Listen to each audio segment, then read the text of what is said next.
आप सभी को नमस्कार। यूट्यूब चैनल पर आपका हार्दिक अभिनंदन है। स्वागत करता हूं आप सभी का।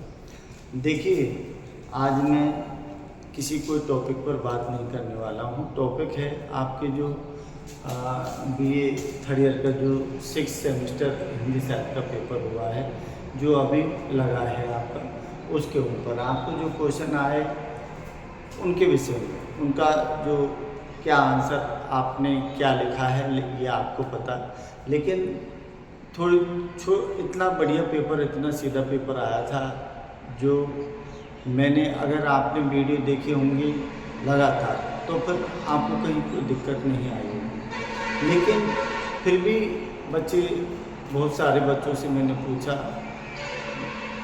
उत्तर जो होना चाहिए था वो नहीं लिखा, तो मैं उन्हीं चीज़ों को लेकर आपसे बात करूँगा। तो देखिए, ये आपके 6 सेमेस्टर का पेपर है। इसमें क्या आया है, जो 2-2 नंबर के क्वेश्चन आपसे पूछे गए हैं वो इतने सीधे पूछे गए हैं कि जो बीए पार्ट फर्स्ट ईयर का आदि काव्य, भक्ति काव्य है, उसमें से टोटल अगर बच्चों से पूछा जाए तो बहुत अच्छे तरह से उनका जवाब दे सकते हैं। ये पेपर है आपका। तो देखिए, आपका पहला जो क्वेश्चन पूछा है, इसमें दिया है आपका, इसमें पूछा है कि आचार्य रामचंद्र शुक्ल ने आदिकाल को क्या नाम दिया था। मैंने आपसे कहा था कि हिंदी साहित्य के इतिहास का जो विभाजन किया है रामचंद्र शुक्ल ने, ये कब किया? 1929 में। और दोहरा नामांकन किसने दिया है? रामचंद्र शुक्ल ने। तो इसमें रामचंद्र शुक्ल के द्वारा आदिकाल का जो नाम दिया है उसके विषय में आपको बताना है। इसका मतलब कि पहला जो क्वेश्चन है उसका, तो रामचंद्र शुक्ल जो है, तो रामचंद्र शुक्ल ने क्या नाम दिया था? वीर गाथा, वीर गाथा, वीर गाथा काल। बस यही आपको लिखना था, वीर गाथा काल। और वीर गाथा काल दूसरा नाम आदिकाल है, तो अगर इसकी जगह आदिकाल नाम आता तो आंसर क्या होता आपका? आचार्य हजारी प्रसाद द्विवेदी। दूसरा आपका है आदिकाल की किसी एक प्रवृत्ति का नाम लिखिए। एक प्रवृत्ति, प्रवृत्ति का मतलब समझते हो? प्रवृत्ति का मतलब है विशेषता। चाहे विशेषता लिखे चाहे प्रवृत्ति लिखे, बात एक ही है। तो आदिकाल की कोई भी, आदिकाल की कोई भी, आदिकाल, आदिकाल की एक प्रवृत्ति पूछिए। तो प्रवृत्ति का मतलब है विशेषता, कोई भी एक विशेषता। अरे देखिए, विशेषता में आप कुछ भी लिख सकते हो। जैसे आपने लिखा कि आप लिख सकते हो आश्रयदाता, आश्रयदाता राजा, राजा की प्रशंसा, आश्रयदाता राजा की प्रशंसा लिख सकते हो। आप लिख सकते हो युद्धों, युद्धों का सजीव चित्रण, युद्धों का सजीव चित्र, ये लिख सकते हो। और लिख सकते हो आप रासो, रासो साहिब, रासो साहिब।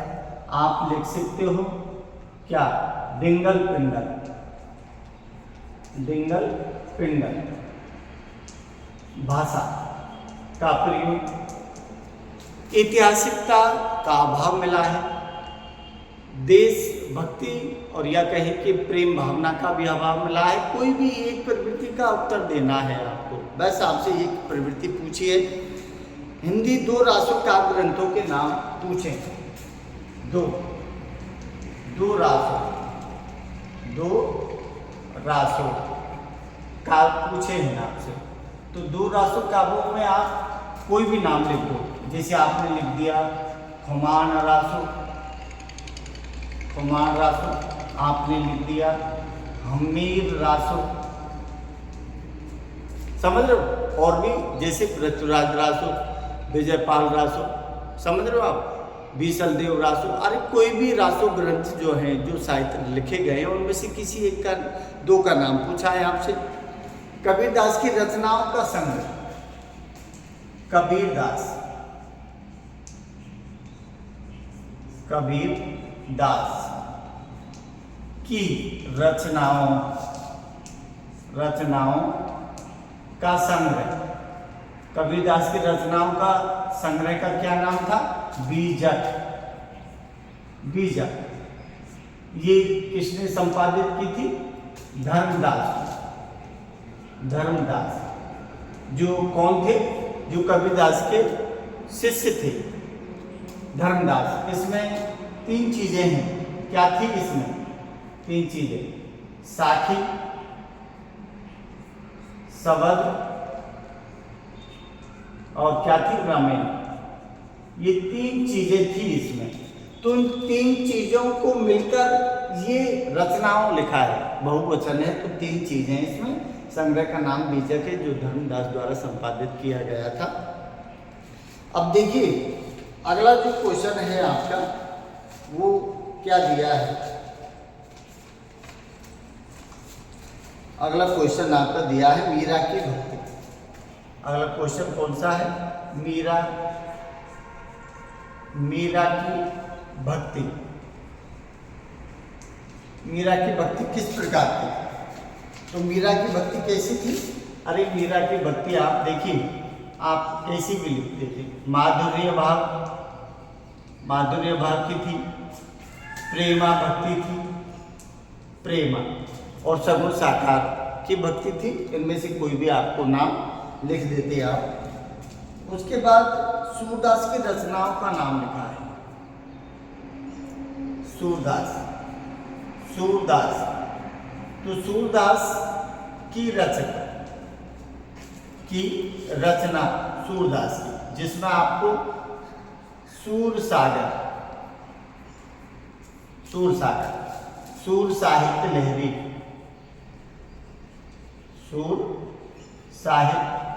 लहरी, और एक इनका भ्रमर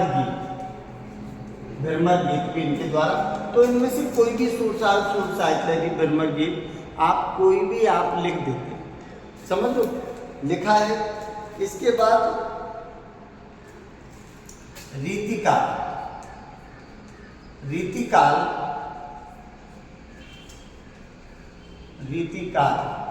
के 2 कवि पूछे, 2 कवि रीतिकाल।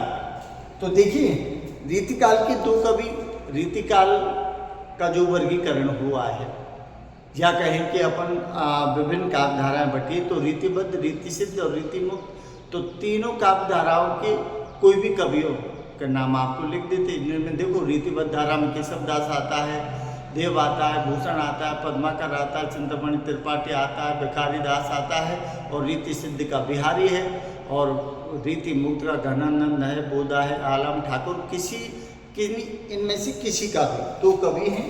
तो 2 कवि में एक बिहारी लिख दो रीति सिद्ध का, और रीतिबद्ध का कौन लिख दो? केशव दास।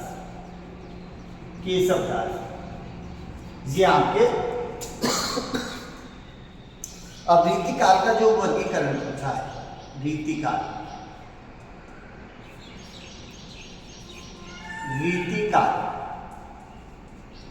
का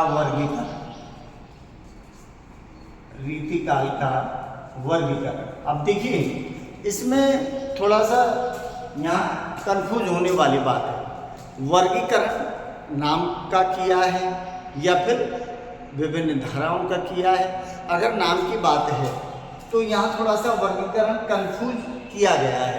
अब कुछ बच्चों ने तो नाम का दे दिया वर्गीकरण, और कुछ बच्चों ने जो विभिन्न धाराएं थी उनका दे दिया, समझ लो।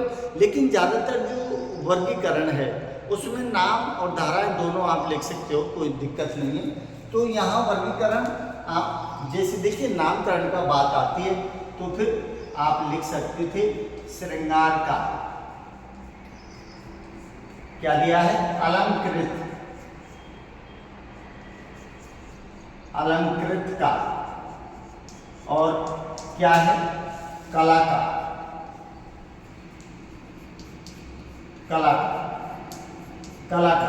ये 3 नाम वर्गीकरण, नामकरण के हिसाब से। फिर दूसरी चीज वर्गीकरण आती है तो 3 धाराओं में जो धारा है, वो 3 धारा कौन सी हैं आपकी? एक तो रीतिबद्ध है, रीतिबद्ध है। और एक कौन सी है? रीति सिद्ध है।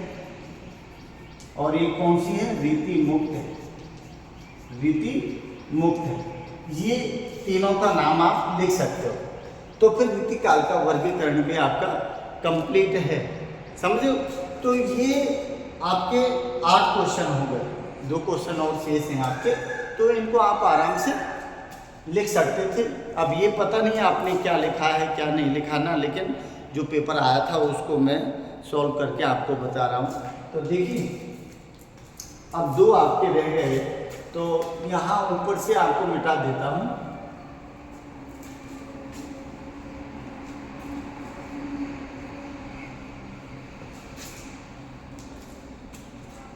बहातेंदु मंडल, 9वां क्या है?